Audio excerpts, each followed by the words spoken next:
નમસ્તે ફ્રેન્ડ્સ, આપણે અત્યારે જોઈએ કે ઉનાળામાં મળતું આ ફળ શકરટેટી છે, જેને હિન્દીમાં ખરબૂજા કહે છે.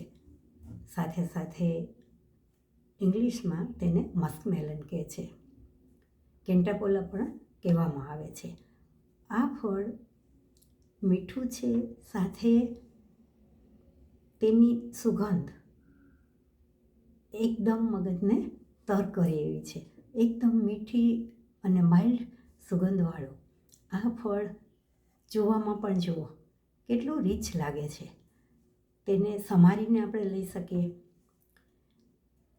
જ્યુસ બનાવીને પણ લઈ શકીએ.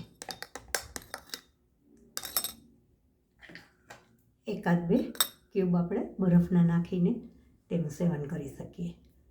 આયુર્વેદ પ્રમાણે આ શકરટેટી પચવામાં પાચન સુધારનારી તો છે જ, સાથે સાથે પચ્યા પછી શીતળવીર્ય છે, ઠંડક આપે છે અને વાત અને પિત્તને મટાડે છે. તેમાં ફોલિક એસિડ છે, સાથે સાથે વિટામિન એ, વિટામિન સી પણ આપે છે અને પોટેશિયમ છે, એટલે ખાસ હાર્ટ હેલ્થ માટે ઘણું ગુણકારી છે. નાના મોટા બધા લઈ શકે છે.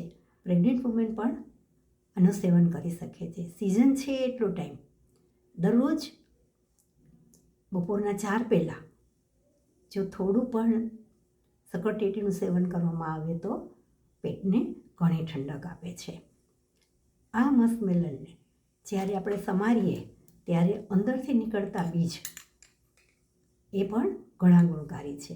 હવે પછીની આપણે જે વિડીયો બનાવશું તેની અંદર તેના વિશે આપણે વાત કરશું.